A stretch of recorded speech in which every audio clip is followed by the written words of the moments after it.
Position vectors. Position vectors are another thing we use in engineering a lot. I talked about it a little bit earlier with cables.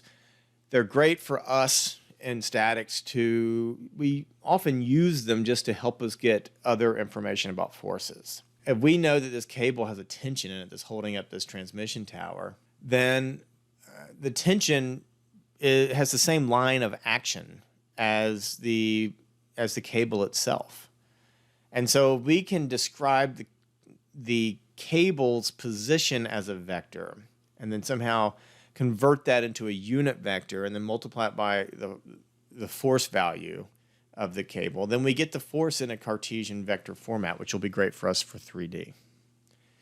So a position vector is that geometric location vector, basically saying this cable starts at A and ends at B. It always has a start and an end. So you have vector AB versus BA.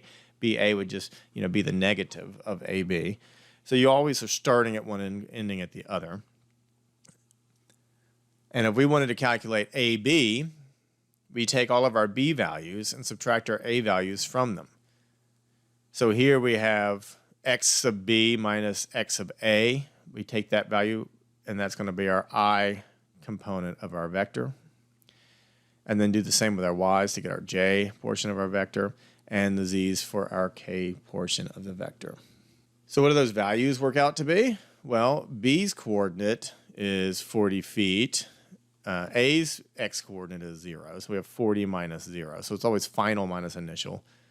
B minus A, second part of your vector name minus your initial vector name values. So B in the y is 3 feet above the ground, so at positive 3. A is 100 feet above the ground, so positive 100. So since you're taking final minus initial, you're going to have 3 feet minus 100, or minus 97. And then the z-axis here, we're going 30 feet. So 30 is this coordinate value minus 0, and we get these values. So there's our vector. Let's talk about kind of what it really is getting at. If we're starting at A and we need to get to B, and we're thinking about this like a treasure map, we can say, look, we need to go 40 feet in the x, so we're going to walk 40 feet in the x, or maybe fly 40 feet in the x. We're on top of a 100-foot tower.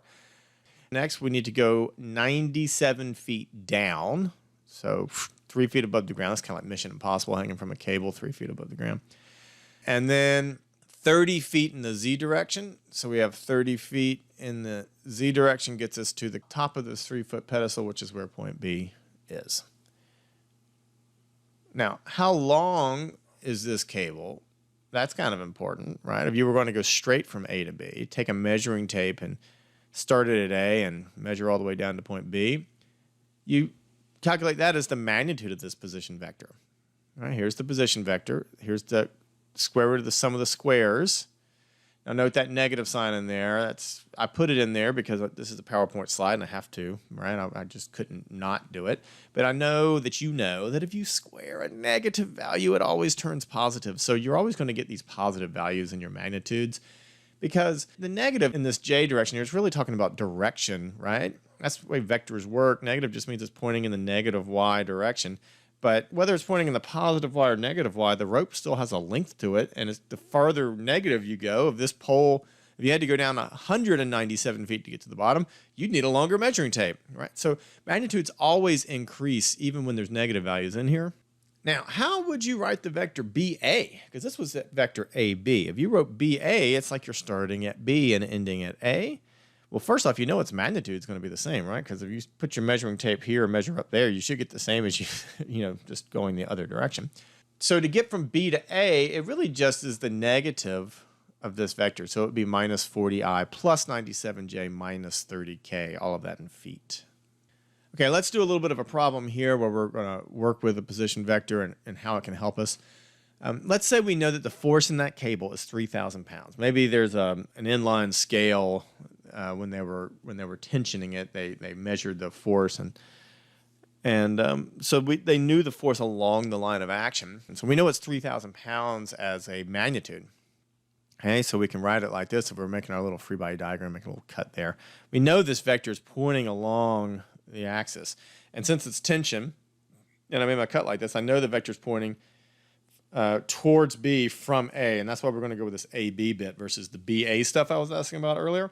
It's going to come down to how you're cutting your free bodies and which way the vector is pointing.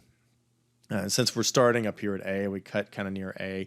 We know the vector is pointing towards B since it's tension, and that's why we're going to go with AB. Again, we know 3,000, that was given to us. So if we know that that is 3,000 and we know this position vector because we just calculated it on the previous slide, we can find the unit vector associated with this position vector by just taking the vector form of AB and dividing it by the magnitude of AB. AB over AB, that looks like a fraction equal to 1, right? It's just AB is written two different ways here. When you do that, you're going to get your unit vector. So you take 40 divided by 109.1, you get 0.367 I. Negative 97 divided by 109.1, minus 0.889 J. And 30 divided by 109.1 gives you 0.275 K. That is our unit vector, and that is the unit vector for the position vector AB. It's actually also the unit vector for the force vector AB, right? Anything that starts at A and goes to B is going to be described by that unit vector. That's why it's such an important concept. So now we can just take our 3,000 pound force magnitude and multiply it by this unit vector. I should also mention before we go ahead that the feet here are in the top and bottom. The feet cancels. Unit vectors do not have units. I know they're called unit vectors. They're called unit vectors because they're equal to 1, right? Unity is the old-fashioned word for 1. So square root of the sum of the squares is 1 unit vector, right? Not because it has units. It does not have any dimensional units associated with it ever. So when we multiply the unit vector, which is unitless, times this pounds, we end up with pounds. So now we have 3,000 times 0.367 I. That's 1,101 pounds for I. And then we can do the same with the J, and we get minus 2,667 pounds in the J direction and 825 pounds in the Z direction. What else could you do with this? Do we know like the direction angles from the x-axis, the y-axis, and the z-axis so that we can describe this? Yeah, we do, right? Because now these are the direction cosines. Remember, your unit vectors coefficients are the direction cosine. So we can just take the arc cosine or the inverse cosine of 0.367, and it would tell us the angle between the x-axis and this vector. And this one is the y-axis in the vector, and this one's the z-axis in the vector.